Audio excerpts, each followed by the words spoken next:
je m'appelle Monique Montes. En fait, c'est pas ma véritable identité. Monique était mon pseudo pendant la Résistance. J'ai commencé, j'avais 13 ans. Et à 16 ans, j'avais un revolver dans la poche. Et une belle carte FFI avec port d'armes motorisé. Moi, je suis entré en Résistance, j'avais 17 ans. Et j'étais en Hippocagne, au lycée Henri IV. Le premier fait de résistance, c'est la participation du mouvement estudiantin pour aller déposer une gerbe le 11 novembre 1940. On est à la barbe de la police et des Allemands. Et puis je suis entré en résistance active, tout en gardant ma place en classe prépa. Officiellement, je n'avais pas de pseudo en ce qui me concerne. Et je suis entré dans un mouvement qui s'appelait Ceux de la Libération Vengeance. Et puis après cette arrestation, on m'a envoyé ce qu'on appelait Auvers dans le courant de l'été 43. Et comme j'étais un bon alpiniste, on m'avait envoyé à Chamonix. Et là, j'ai rencontré par hasard, mais c'était bien organisé, une dame qui s'appelait Madame Dessonnaz, qui est un nom bien savoyard, mais en fait, j'ai appris 30 ans plus tard qu'elle était d'origine juive et qu'elle organisait le passage des petits-enfants juifs vers la Suisse, et que comme on ne pouvait plus faire passer ceux qui avaient 8-10 ans par la rue de Saint-Julien-du-Genevois, on les faisait passer par la montagne. Alors je me suis fait, j'oserais dire racoler, pour aller faire passer les enfants par la montagne. Et à l'automne 43, ben, je suis de nouveau entré dans un mouvement de résistance après avoir pris le vert. L'organisation civile et militaire, l'OCM, qui était un mouvement important où j'ai fait à peu près tout ce qu'il fallait faire, y compris la distribution de l'argent qui nous arrivait dans des containers par le ciel. Bon, je suis Madame Tessilaire, avec mon époux. C'était une place qui venir mais qui est malade. Mon mari a été déporté de 14 à pratiquement 18 ans. Et moi, j'ai été internée, enfant caché, de père mort à Auschwitz aussi. Mon père était français, il a fait son service militaire en France. Mes parents étaient juifs d'origine. Et il a, au moment de la démobilisation, à la débarque, donc il est revenu. Mais en 1941, il a reçu un petit papier avec présentez-vous au commissariat de police de Paris, habituel le 3e arrondissement, pour vérification d'identité. Je me souviens encore, ma mère qui pleurait, vous savez, les femmes ont toujours un peu peur, et qui dit n'y va pas, elle devait sentir quelque chose. Et il lui dit mais moi je risque rien, je suis français, les enfants sont français. Il est parti sur le camp d'Auschwitz où il a été gazé et brûlé. Et en juillet 1942, nous avons vu la police française, je dis bien française, je n'ai pas vu d'allemand. Le 16 juillet 1942, l'opération Vent printanier, je ne sais pas si vous en avez entendu parler, de triste mémoire, de la rafle du Veldiv. Ils sont venus à 3 h du matin, et puis on est parti manu militari, dans des autobus qui nous attendaient en bas, direction le Vélodrome d'hiver. Là, vous racontez, vous êtes des adultes, ce qui s'est passé au Vélodrome d'hiver, ça a été horrible, parce que ce n'était pas des adultes vraiment qu'il y avait. Les hommes valides avaient déjà été déportés en destination connue, donc sur les camps d'Auschwitz, Birkenau, Majdanek. Donc il restait des femmes, des vieillards, des enfants, des pas bien portants, des femmes enceintes et tout ça. Donc quand on est arrivé au Vélodrome d'hiver, c'était juillet 1942, je me rappelle, le temps était humide. C'était un temps très très lourd, il faisait chaud, il faisait humide, il pleuvait un petit peu. Et on est arrivé, rien n'était préparé, ça a été la cour des miracles.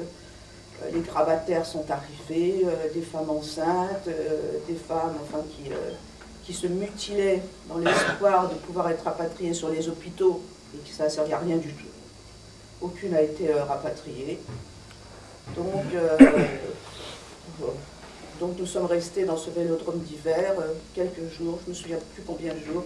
Enfin moi je me souviens que je ne pouvais pas aller nulle part parce que je voyais du sang partout, j'avais l'impression, j'avais 8 ans, là j'avais déjà 8 ans et demi, j'avais l'impression qu'on tuait tout le monde. Et puis après, je crois que c'est une journée ou deux, nous sommes restés, on nous a dirigés vers la gare d'Austerlitz, une gare que j'aime pas du tout, je ne peux pas y passer, parce que j'ai des souvenirs horribles. Et puis on nous a mis devant des wagons à bestiaux. Et les wagons à bestiaux, je ne sais pas si vous avez vu, s'il y en a de vous, quelques-uns de vous qui les ont vus ou qui sont allés à Drancy, c'est haut, c'est grand, c'est fait pour des chevaux, c'est pas fait pour des enfants, ni pour des adultes, mais encore moins des enfants. Et au mois de juillet, il faisait très chaud, il y a juste une petite lucarne en haut, à la hauteur, vous savez, des naseaux des chevaux, et puis c'est fait pour respirer pour les chevaux, c'est pas fait pour nous. Alors on nous a placés dedans, en nous donnant quand même, avant de rentrer, il y avait 2 bidons, un vide pour les besoins, un plein avec du lait, avec un quart en aluminium, et puis une boîte de sardines sans ouvre-boîte, je ne sais pas pourquoi, c'est comme ça. Voilà, l'absurdité des trucs. Donc on nous a remplacés, et les femmes évidemment, les plus valides, ont commencé à se bousculer pour respirer. Et ma mère, qui était une femme d'autorité, qui savait déjà diriger, et qui a dit, écoutez, ils veulent nous mettre comme des bêtes, on ne va pas leur donner raison. Les femmes vont prendre à chaque fois qu'elles vont aller respirer à tour de rôle un enfant dans les bras. Et c'est comme ça qu'on a fait. Donc on faisait un tour dans ce wagon, je me souviens, et on nous mettait dans les bras d'une personne plus haute pour pouvoir respirer. Mais il y a un autre fait aussi que je dois raconter, quand on a pris après le train qui a duré longtemps. C'est pas très loin de Paris, Bonne-la-Rolande, vous avez été dirigé sur le train de Bonne-la-Rolande. C'est pas très très loin, mais ça durait longtemps parce qu'on nous laissait sur les voies de garage. Ma mère a voulu faire parvenir un petit billet à des voisins non juifs, comme quoi on avait été arrêté à 3 h du matin pour leur dire qu'on était parti, elle ne savait pas trop où. Et elle s'est dit, bon, je vais envoyer ce petit mot. Si je le jette, il va s'envoler, ça va servir à rien. Puis elle voulait récompenser cette personne. Donc je la vois qui écrit ce petit mot, qui prend un billet, de l'argent, puis qui le roule comme un papier à cigarette. Puis elle a dû se dire, si je le jette, ça va se défaire sur la voie ferrée. J'avais les cheveux longs, elle m'a arraché quelques mèches, elle a enroulé ce petit billet et elle l'a jeté sur la voie ferrée. Eh bien, ce petit billet est arrivé. Vous voyez, messieurs les cheminots, merci. Donc, la France, c'était pas tout blanc, c'était pas tout noir. Moi, je dis souvent, là, vous avez le meilleur exemple. La France, c'était 3 tiers, 1 tiers de résistants. Donc, vous avez ici l'exemple. 1 tiers de collaborateurs, et puis 1 tiers qui ne savaient pas, il y avait des restrictions, il y avait des cartes de ravitaillement, qui pensaient à leur vente, qui pensaient à tout ça. Je pense que ces messieurs-là me contrediront pas. C'était ça un peu la France. On pensait surtout à bouffer. Voilà, donc les gens pensaient à bouffer, à manger, il y avait des restrictions partout, et c'est vrai, c'était ça.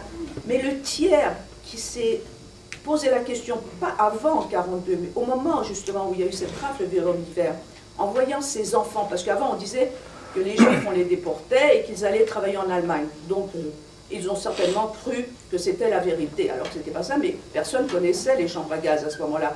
Je me souviens, nous, dans les camps, quand nous sommes arrivés dans le camp de Bonne-la-Rolande, on disait où on va partir à Pichipoy. Et c'est resté quand même dans les écrits, quand les déportés écrivent, ils disent nous allions à Pichipoy.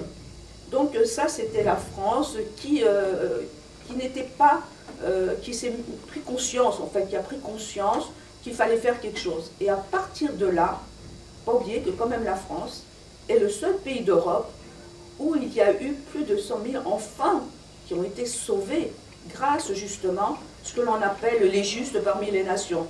En Israël, chez les Juifs, il n'y a pas de médaille, on n'a pas de médaille de récompense. Il n'existe qu'une seule médaille, une seule, la médaille des justes. Et pourquoi cette médaille des justes est importante? Parce que qui sauve une vie, sauve l'humanité. Donc nous voilà dans le train, et puis évidemment, avant d'arriver à Paris, ma mère a sauté du train, nous a fait sauter, et puis nous ne sommes jamais arrivés à Paris. Mais comment on a pu, ce qu'elle n'avait plus de papier, on n'avait rien, puisqu'on devait récupérer les papiers, elle a fait comme en enclos.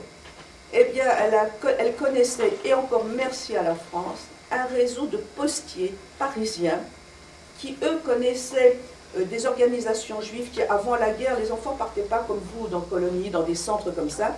On mettait les petits Parisiens palos dans des fermes, vous savez, dans le Loiret, un petit peu partout. On envoyait ces petits Parisiens dans des fermes. Et ces postiers connaissaient ces fermes. Ma mère a été le trouver, et ils nous ont emmenés en Touraine. Moi, j'ai toujours, c'est mon pays, d'où vous venez. Je suis née à Paris, mais mon pays, c'est la Touraine. Et on a été dans une famille vraiment de braves gens, des gens extraordinaires.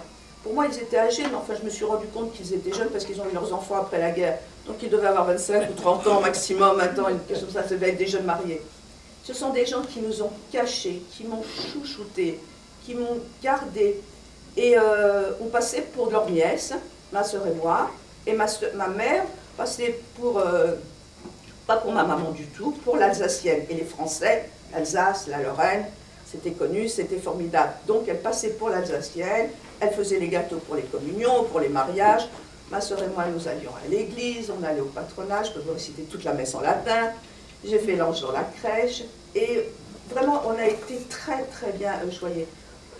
On allait au patronage. Un jour, le curé vient, parce qu'il faut dire ce que la France a fait vraiment. Un jour, le curé vient me chercher, c'était en plein été, j'étais en barbedeuse. Il me dit, tu aimes les fraises? Je lui dis, oui, mon père. Il m'emmène dans son petit jardin de cure derrière, puis il dit, tu manges des fraises? J'ai mangé des fraises. Et il est venu me chercher très longtemps après. Eh bien, j'ai su qu'il avait été dénoncé, qu'il cachait des enfants juifs, et c'est grâce à ça, parce qu'il m'a emmené dans son petit jardin de cure, que j'ai pu être sauvée. Donc, vous voyez, beaucoup de gens se sont mobilisés. La France n'était pas tout noir. Il y avait une belle partie. Et nous, chez qui on était cachés, vous voyez, il y avait ici l'appartement qui était tout petit, une petite maisonnette. Et en face, il y avait la fête Commandantour. Comment ces gens ont dû trembler en se disant, on cache des enfants juifs et on habite en face de la fête Commandantour. J'étais petite, j'étais blonde, j'étais menue. Il y avait un Allemand qui traversait régulièrement, qui me prenait dans ses bras, qui m'emmenait là-bas, et qui disait une petite Mädchen, une petite fille comme ça, et je me rappelle, je ne savais pas ce que veut dire Mädchen, comme ça, il a laissé en Allemagne. Il est parti en permission, il est revenu, il m'a apporté une poupée. Alors, il y avait j'imagine les gens chez qui nous étions, comment ils ont dû trembler, mais vraiment, alors, ces gens-là, non seulement ont un mérite, mais on a su après, puisqu'on allait dans les communions, on allait dans toutes, chez leur famille, les tontons, on s'appelait tonton, tata, tout le monde, on appelait tout le monde tonton, tata, et ils avaient des frères, des sœurs, des cousins, où on se retrouvait tous ensemble. Et on disait, ils ont tous plein d'enfants. Donc nous, on ne disait pas qu'on est juifs, mais on a su après la guerre, longtemps après la guerre, que tous les enfants qu'on voyait chez eux, c'était des enfants juifs aussi. Donc toutes ces familles. C'était pas au Chambon-sur-Lignon? Non, c'était pas à Chambon-sur-Lignon, mais c'était un peu comme à Chambon-sur-Lignon, c'était toute la Lorraine. On avait Vendôme, toute la région. Donc c'est vrai qu'on leur a fait mettre des médailles. Et le maire lui-même de ce petit village, pas de Vendôme, mais du petit village, cachait des enfants juifs. Et moi, je pensais que c'était leurs neveux et nièces. Eux pensaient que moi, les autres, j'étais aussi des neveux et nièces. Et personne ne disait qu'on était des enfants juifs. Le chiffre, à peu près, il y avait 225 000 juifs à peu près en France avant la guerre. Plus d'une centaine, plus de 100 000, 125 000 ont été sauvés par les Français. C'est le seul pays d'Europe, alors qu'il était collaborateur. C'était un pays de collaboration. Ben, malgré ça, bon, il y a eu de la résistance, il y a tout eu. Le gouvernement était collaborateur. Oui. C'est ça, le gouvernement. Mais quand on... Vichy. Voilà, Vichy, le gouvernement de Vichy. Mais quand on voit par rapport à toute l'Europe... La Légion et la milice. Hein. C'est ça. Mais quand on voit à toute l'Europe, on se dit quand même, les enfants juifs de France, beaucoup ont été sauvés, quand même, grâce à ça. Quand la guerre est déclarée, nous étions en Normandie. Et nous sommes restés en Normandie, ma mère et ses amis, persuadés que Paris allait être bombardé. Paris n'a pas été bombardé, la Normandie copieusement. Ensuite, nous avons été à Toulouse et nous sommes restés pendant toute la guerre. Alors c'est vrai que nous étions d'origine juive et que ma mère avait été visiteuse de prison avant la guerre et à la Petite Roquette avait vu les femmes juives allemandes et savait ce qui se passait en Allemagne. Donc c'était dit qu'il valait mieux aller en zone libre. Et là-dessus, la semaine suivante, le courrier de Lyon est arrivé. Il s'appelait Marcel Beck. Il a été publié depuis. Et avec les journaux, les tracts et le courrier. Alors je lui ai expliqué la situation, ma soeur n'était pas là. Alors il m'a dit, bon, c'est bien joli, mais les journaux, les tracts, le courrier sont là, alors tu vas les acheminer. Bon, j'étais fière. à 13 ans qu'on me colle un boulot d'adulte. J'étais fière comme un tabac. Bon, alors donc, pendant 3 mois, c'est moi qui me suis occupée d'acheminer les journaux, les tracts et le courrier. Après la mort de ma mère, quand ma sœur est revenue, en janvier 1942, donc j'ai arrêté. Pas pour très longtemps d'ailleurs, parce que le 20 juin 1942, jour anniversaire de mes 14 ans, je suis rentrée à la maison et en ouvrant la porte de l'appartement, il y avait un hall avec une maie dans laquelle nous mettions le bois et le papier pour le poêle l'hiver. On n'avait pas de chauffage à l'époque. Et tout était par terre. Alors j'ai très vite compris, moi j'avais un petit insigne, les drapeaux anglais et américains à la boutonnière. J'ai vite enlevé, mis au fond de mon cartable. J'ai été déposer mon cartable dans ma chambre, et j'ai été dans la cuisine goûter, parce que pour pas changer, j'avais faim. Et j'ai d'ailleurs jamais arrêté, j'ai un appétit délirant. Et là-dessus, il y avait 5 flics bien français qui étaient en train de perquisitionner. Et il y en a 3 qui sont venus l'interroger pendant 1 heure. Je n'ai rien dit. Ceci dit, malheureusement, ma sœur est rentrée. Et l'autre qui était là, la seconde, qui n'avait que 8 ans de plus que moi, ils avaient trouvé dans son cartable un tract qu'on lui avait donné à la faculté. Ils les ont embarqués toutes les deux. Et je me suis retrouvée donc le jour de mes 14 ans, toute seule, de nouveau, avec 1 litre de glace au café qu'elle t'avait acheté pour mon anniversaire et que de rage j'ai avalé. Bon. Et puis, au bout de 48 heures, ma seconde sœur est revenue. Par contre, l'aînée, prison Saint-Michel à Toulouse. Pendant 2 mois, elle était la seule politique avec les droits communs. Nous sommes partis passer 15 jours à Annecy. Et puis là-dessus, ma seconde sœur et moi, nous sommes rentrés à Toulouse, mais elle a changé de nom, est partie à Marseille, et puis à Lyon, au lieu d'attendre un jugement. Mais elle a été réarrêtée en mars 1943 à Lyon, toujours par les Français, police française, prison Saint-Joseph à Lyon, où elle a connu Bertie Albrecht, qui était Hélène Freinet, une des fondatrices de combat, et ensuite livrée aux Allemands et déportée à Ravensbrück et commando de Zwickau. Bon, alors moi, quand en juin 1942, donc, ça m'a mis en colère et j'ai repris le boulot. Donc à partir de là, je n'ai plus arrêté. Propagande, agent de liaison. Parallèlement, j'avais un camarade, j'étais éclaireuse. À l'époque, j'avais un camarade éclaireur de France qui m'avait fait rentrer au FUJP, les Forces Unies de la Jeunesse Patriotique. Il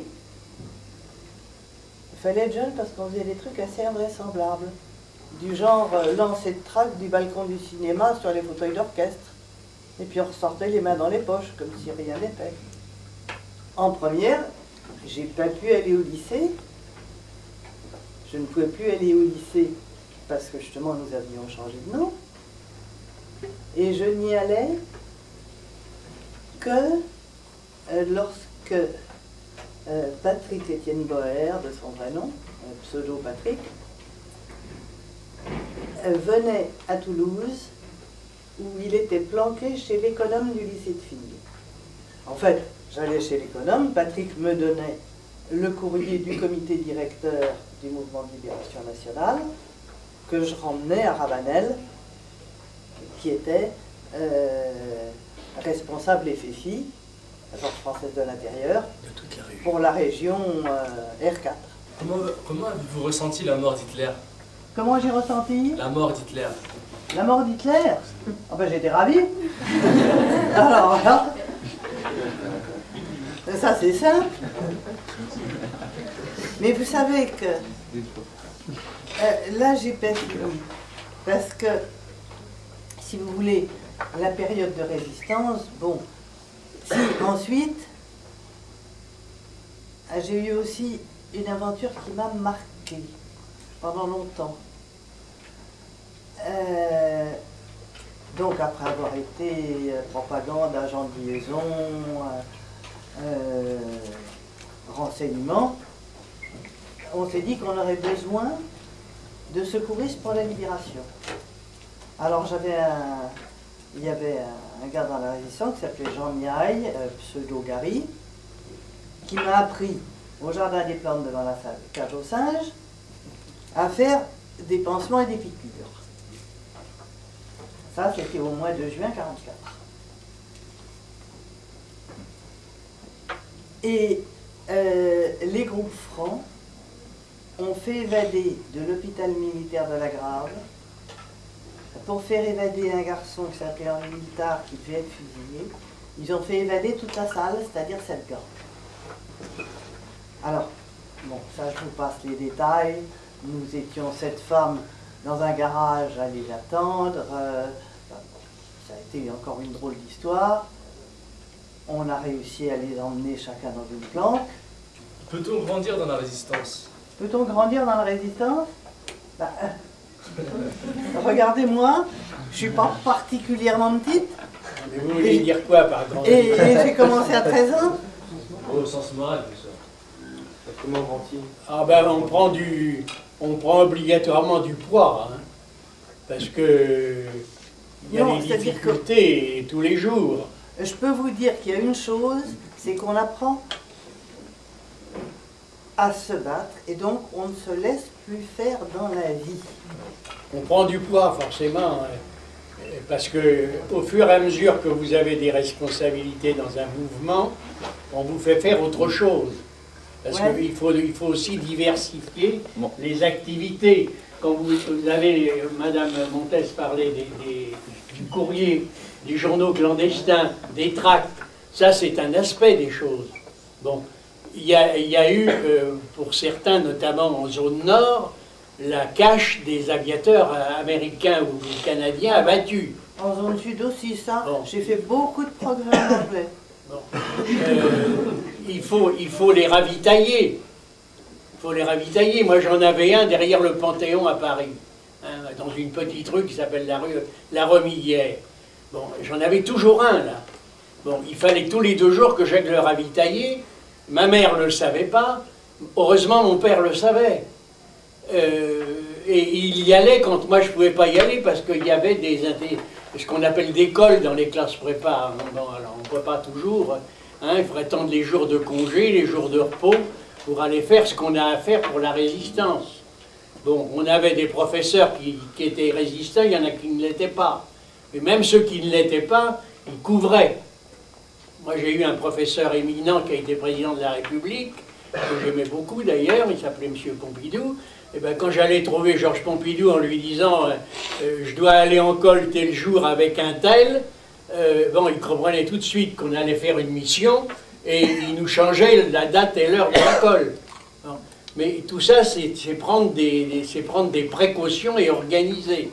Donc, en plus, si vous voulez de grandir pour répondre à votre question, on prend de plus en plus d'assurance, on prend de moins en moins de risques parce qu'on les apprend, les risques. Hein. Et puis, il faut improviser quelquefois. Madame Montes a dû improviser un certain nombre de fois, et moi aussi.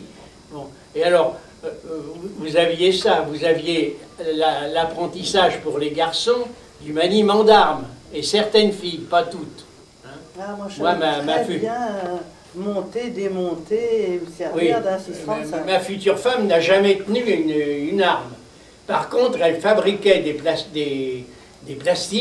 Hein, du plastique, c'est ce qui sert à faire les cocktails Molotov. Bon, et ça servait surtout aux cheminots, dont quelqu'un parlait tout à l'heure, les cheminots qui étaient braves comme tout pour des tas de choses, et qui faisaient sauter des locomotives, des trains, des transports. Bon, il fallait des pains de plastique, et bien ces pains de plastique étaient fabriqués dans la région parisienne, à la roseraie de l'Haye-les-Roses, par des jeunes filles du lycée Marie Curie, dont celle qui devait être ma future femme. Il y a des changements. Bon, moi, j'ai été chargé pendant une époque de la distribution d'argent, parce qu'il fallait que tout ce monde, que ça soit à Toulouse, à Paris ou ailleurs, il fallait que tout ce monde puisse vivre. Et vivre de quoi? Il y avait dans les gens jeunes comme vous, des parents qui travaillaient, normalement, oui. Mais ce n'était pas le cas de tout le monde, et il y avait notamment dans les chefs résistants des gens qui ne faisaient que ça. Bon, il fallait apporter de l'argent. Alors l'argent, il arrivait du ciel, c'était des conteneurs de 200 kilos. Alors ça demandait quoi? Ça demandait la préparation du terrain pour l'atterrissage des avions. Ou si c'était des conteneurs parachutés, un lieu d'atterrissage et de cache des conteneurs. Et ça pesait 2 tonnes. Et dans ces conteneurs, il y avait des armes, il y avait du ravitaillement, et il y avait de l'argent. Alors c'était des billets qui étaient imprimés à Londres, et où ça vous arrivait du ciel, il fallait ensuite quelqu'un de confiance. Alors moi j'avais un vélo avec des sortes de sacs, si on peut dire, sur le garde-boue, et je mettais de l'argent, il y avait 2 sortes de billets, pas plus. Alors les gros billets, je les mettais dans le guidon, dans le cadre, pour les cacher mieux si jamais j'étais coincé et qu'on ne puisse pas avoir toute une recette qui disparaisse.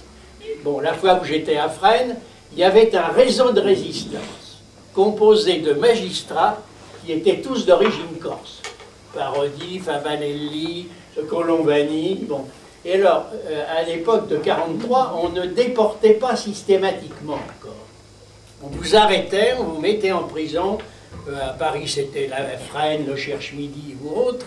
Cherche-Midi, il y avait beaucoup de femmes. Et la petite Roquette aussi pour les femmes. Et la petite Roquette, oui. Et à ce moment-là, vous aviez des dossiers qui se mettaient en route devant le monde judiciaire. Il y avait, comme le disait Mme Montes tout à l'heure, elle parlait d'un jugement. Il y a eu des gens jugés. On les condamnait à mort peut-être, ou à la prison, mais ils étaient jugés.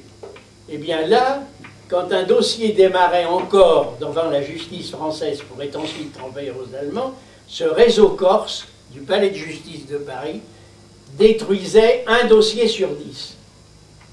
Et moi, je suis tombé bien, parce qu'un magistrat, qui s'appelait M. Favanelli, me connaissait, ou connaissait mon père. Il a vu ce dossier avec un nom, qui était mon nom officiel. Bon, ben, il a mis le dossier au panier, puis un beau jour, on s'est aperçu à Fresnes que ce monsieur était détenu, mais il n'y avait pas de raison. Et je me suis retrouvé sur le trottoir pour essayer de trouver une solution. Tout ça, ça vous montre qu'il fallait vraiment improviser vis-à-vis des situations nouvelles qui se révélaient à vous. J'ai fait partie d'un maquis à Missy-au-Bois, à 15 km de Soissons. Le travail de maquis consistait, moi surtout, en ma qualité de secrétaire. J'étais secrétaire d'un capitaine qui dirigeait le maquis. Et on avait dans le maquis 90 personnes, 90 ou 100, ça dépendait, de jeunes qui étaient parmi les maquis, où on faisait des attaques contre les Allemands dans différents coins. Et j'ai été agent de liaison en même temps, où j'ai eu une mission assez très importante. Il fallait envoyer une valise pleine de missives très importantes par rapport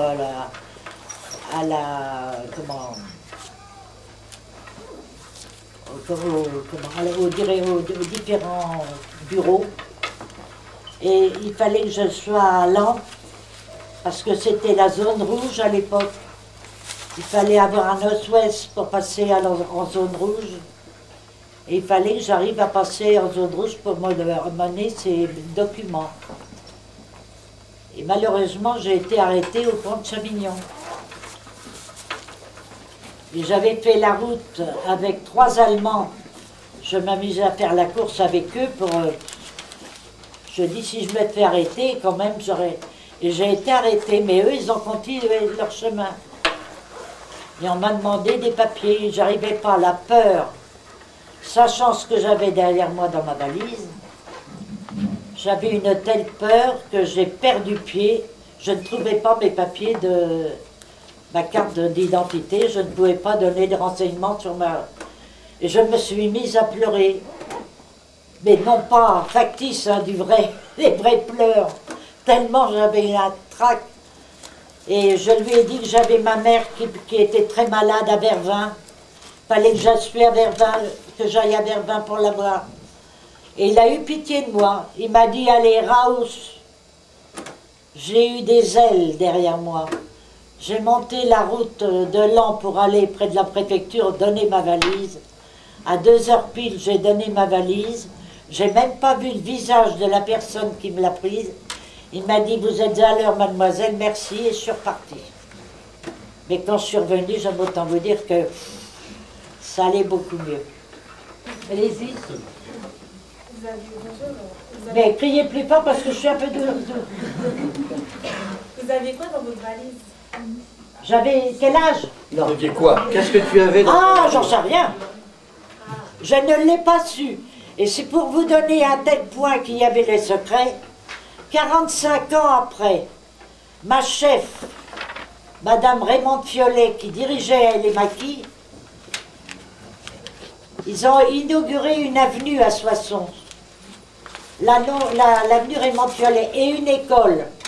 Et les jours de l'inauguration de l'école, j'étais au milieu de la cour avec mon verre de champagne, et il y avait 2 chefs derrière moi, Monsieur Roger Biard et Raymond Gour, qui discutaient entre eux.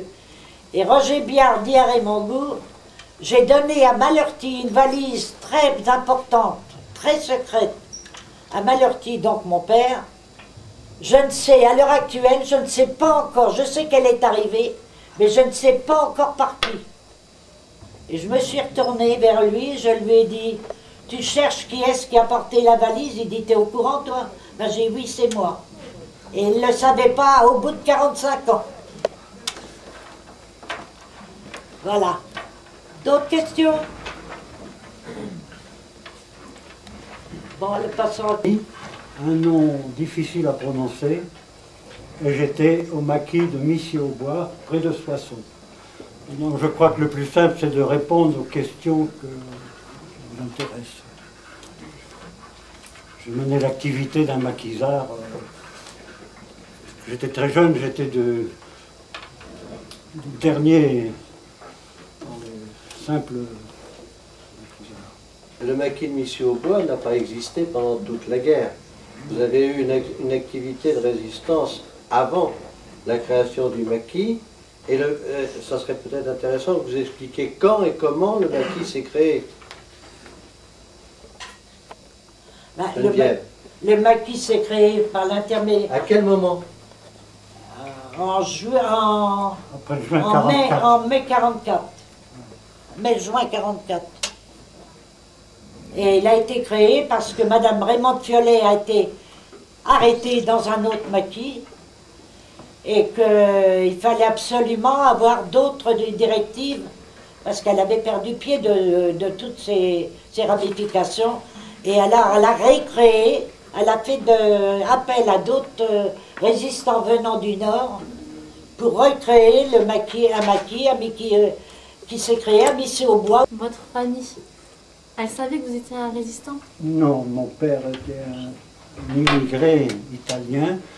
Il cherchait à survivre avec les restrictions et les difficultés de vie et essayait de nourrir 5 enfants, dont j'étais pas le plus jeune. Et quand j'ai quitté la famille, d'abord j'étais dans l'illégalité, comme réfractaire, parce qu'il y a eu un service du travail obligatoire, n'est-ce pas? Et les gens qui qui n'allait pas, était recherché par la police et n'avait plus de ressources, par exemple de cartes d'alimentation. Nous étions des rebelles, des clandestins, n'est-ce pas? Et c'était difficile, chacun cherchait à survivre. Nous avions votre âge. Moi, j'avais à peu près votre âge. Et vous, madame? Et vous? Ben, moi j'avais la chance, enfin la chance, c'est une image. J'avais mes parents qui faisaient partie de la résistance, que je ne savais pas. J'avais mon père, je ne savais pas qu'il faisait partie de la résistance. Et c'est lui qui m'a mis le pied dans l'étrier en me demandant si j'acceptais de faire cette démarche que je vous ai expliquée tout à l'heure. Mais je ne savais pas de quoi il retournait. Je l'ai su après. Mais comme Raymond Fiolet lui avait proposé, monsieur Roger Biard lui avait proposé de faire tâche de trouver quelqu'un de sérieux et que tu aies confiance, il faut absolument que ces papiers soient arrivés à l'an. Et comme j'étais à Paris à l'époque, que je revenais de temps en temps, il m'a dit, est-ce que tu te sens capable de remplir un rôle assez sérieux? Je lui ai dit de quoi il retourne. Il m'a dit, je ne peux pas te le dire, mais c'est très important, est-ce que tu te sens capable? Je dis d'accord. Et j'ai pris mon vélo, et j'ai pris la route de Laon, et puis je suis arrivé, j'ai été arrêté à Avignon, et puis vous connaissez la suite. Et c'est comme ça, après, là j'ai commencé, là j'ai su qu'il faisait de la résistance. Et quand il y a eu le maquis, on m'a demandé si je voulais y aller, j'ai pris ma valise et je suis parti. Moi j'étais en mai 40, au moment où tout s'est effondré, j'habitais à Caen avec ma famille. Normalement j'étais parisien, mais mes parents n'avaient pas voulu que nous restions à Paris, nous étions à Caen. Et on a vu, si vous voulez, déferler, au fur et à mesure que les troupes allemandes avançaient, on voyait déferler tous les gens d'habitude, d'abord du Nord et tout. Ensuite même, nous avons quitté Caen, et là, nous nous sommes trouvés, nous étions à Château-Gontier, quand on a entendu le maréchal Pétain annoncer qu'il allait demander l'armistice. J'étais avec une de mes sœurs, nous sommes quand même effondrés en nous disant non, c'est pas possible, c'est absolument pas possible d'être dans cette situation-là. Et là, avec mes amis, particulièrement un ami très intime qui habitait à côté de moi, on faisait le trajet pour aller au lycée ensemble, on s'est dit, il faut faire quelque chose. Qu'est-ce qu'on peut faire? Vous savez, tout ça, je tiens à vous dire, hein, comme beaucoup d'autres, on a essayé de faire ce qu'on a pu, on était loin d'être des héros. Hein. Et à ce moment-là, si vous voulez, qu'est-ce qu'on faisait? On a commencé par déchirer des affiches allemandes, jusqu'au jour où mon ami me dit, tu sais, il y a un gars du lycée qui m'a approché, il y a une organisation pour résister un peu contre les Allemands, pour faire quelque chose, est-ce que tu veux aussi y entrer? Je lui ai dit, oh, naturellement. À ce moment-là, il m'a dit, bon, bah écoute, il faut que tu rencontres un garçon du lycée, oh, tu le connais peut-être parce que on le remarque bien, c'est un aveugle. Ah. Oui, il s'appelle Jacques Lucéran, et il faut que tu ailles le voir. J'ai été le voir, naturellement extrêmement surpris de ce que pouvait être ce garçon qui était un être tout à fait exceptionnel. Et il me dit, ben voilà, on a créé un petit mouvement qui s'appelle les Volontaires de la Liberté. On va voir ce qu'on peut faire. On commence par une petite feuille renéotypée qui s'appelle le Tigre pour donner des renseignements. Et l'idée était qu'il était nécessaire de montrer à la population qu'il y avait des gens qui se rebellaient contre la situation de l'occupation. En plus, ce mouvement avait un service de faux papiers qui nous permettait, si vous voulez, d'aider des juifs ou des gens qui ne voulaient pas partir au STO. Donc un matin, j'avais des pièces à déposer et d'autres à chercher. J'y vais, j'emprunte la bicyclette de mon père, et puis j'arrive devant la porte, et la porte n'était pas comme d'habitude, elle n'était pas fermée comme d'habitude. Je dis, c'est idiot, je ne veux pas avoir peur quand même, c'est quand même bête tout ça. Je suis entré, et il y avait la police allemande, enfin des adjoints de la police allemande, c'était d'abord Bonny Lafont. Bonny était un ancien policier français qui avait offert ses services à la police allemande. Et puis là, je me suis trouvé arrêté, mis au fond de la boutique, et emmené quelque temps après avoir vu un certain nombre de gens, dont une personne qui est devenue une amie, au fond de la boutique à côté de moi. Et on a retrouvé certains camarades place des États-Unis où il y avait un service de la Gestapo. Puis, bon, interrogatoire simple, si vous voulez, l'identité et tout. Et le soir, je suis trouvé à la prison de Fresnes. La prison de Fresnes, on vous jette dans une cellule. Il y avait une personne qui était déjà là. Et je suis resté 6 mois à Fresnes. Je tiens à vous dire que la prison, c'est quelque chose d'épouvantable. Et probablement que c'est encore plus épouvantable maintenant que ça n'était épouvantable à l'époque, parce que enfin, nous étions quelquefois jusqu'à 5 dans une prison, dans une cellule qui est faite pour 1 ou 2 personnes. J'ai été interrogé une fois par les Gestapo à la rue des Saussets. Il n'y avait pas grand-chose à tirer de moi parce que moi je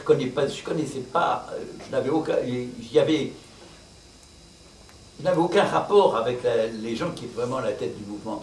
Je ne les connaissais pas. Et les gens qui avaient été arrêtés, pourquoi on avait été arrêtés par la police allemande? Il y avait un étudiant qui s'était introduit dans le mouvement et qui, pour de l'argent, avait vendu tout le monde. Levez-vous et puis vous parlez bien fort. Est-ce que vous avez un signe montrant que vous faisiez partie de la résistance? Comment? Comme un tatouage? Ah non. Non? Non, parce que, si vous voulez, vous savez, il y a des gens qui ont eu un numéro tatoué, hein, mais ça, c'est le propre des camps où étaient les déportés raciaux, si vous voulez. À Auschwitz et Bergen-Belsen, on avait sur le bras là, le numéro. Quand je suis rentré d'Allemagne, j'avais malgré tout une certaine haine pour les Allemands. Et ça s'est beaucoup estompé et je suis devenu un partisan total de l'Europe et de l'amitié avec l'Allemagne. Et mon instruction chrétienne, si vous voulez, m'a aidé à cela en disant qu'on devait avoir d'une manière permanente le respect des autres et qu'on devait aimer l'autre, même si c'est votre ennemi. Et que je pensais que l'Europe, et particulièrement l'amitié franco-allemande, était un exemple, quelque chose d'extraordinaire comme modèle pour permettre l'existence de la paix entre les hommes. Est-ce que je peux... Finissez comme ça, plaisir. Attendez, moi je vous en dirai un autre pour un enfant. À ceux qui enflamment leur exemple et qui mourront comme ils sont morts, comme vous le savez, c'est tiré de Victor Hugo. 4 noms sans musique et sentant le terroir, 4 amis sans faiblesse et qui aimaient l'espoir, 4 Français toujours debout dans les brouillards du soir, et qui voudraient partir dans le grand pays noir. 4 noms comme le nom banal d'un mot, 4 amis avec sur leur front une couronne de rameaux, 4 Français qui s'animaient à l'approche de l'assaut et qui voulaient débarrasser la France des salauds. 4 noms secs et durs comme un grès d'armor, 4 amis éternellement liés en gerbe par le sort, 4 Français qui vers la Loire partirent sans remords parce qu'ils ne craignaient pas d'affronter la mort. 4 noms pleins d'une odeur de terre et de sang, 4 amis indissolublement soudés dans une même flaque de sang, 4 Français tombés dans un piège noir de crime et de sang, 4 corps desséchés qui ont perdu leur dernière goutte de sang. 4 noms silencieux gravés à jamais sur la pierre insipide, 4 amis de la grande famille, des jeunes cœurs intrépides, 4 Français qui ne reculèrent jamais devant la souffrance et qui sont morts en héros pour que vive la France. Bon, je vais vous lire aussi. Voilà ce qu'on pouvait écrire à 18 ans quand on a des camarades qui sont tombés je vais vous lire quelques jours avant. Je vais vous lire un poème qu'une élève de 3e donc très jeune, a fait un voyage à Auschwitz avec nous. Et lorsqu'elle est revenue de ce voyage, cette jeune fille, qui est du sud de la France, a écrit. Donc on va le dédier, je crois que comme aujourd'hui et demain, ce sont les journées de la déportation. Je vais essayer de le dire quand même bien comme il faut, parce que c'est pas toujours facile. Elle a écrit comme ça: j'ai 4 ans. Mon seul but est de vivre. Pourtant, je dois mourir. Jamais je n'aurai 5 ans. J'ai 4 ans. Jamais je n'aurai 5 ans. J'ai 4 ans, je serai gazée. Je n'aurai guère connu la liberté. Et pourtant, je ne suis qu'un enfant. 4 ans, c'est grand, mais ça ne dure pas longtemps.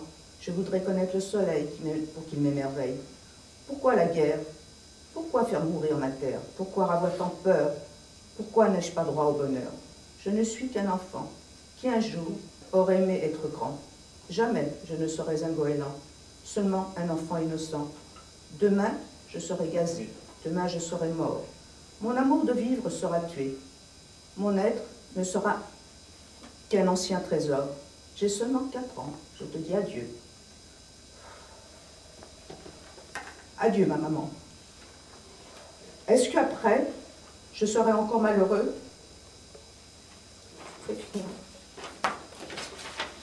Adieu mes amis, adieu la vie, adieu les fleurs, adieu le bonheur.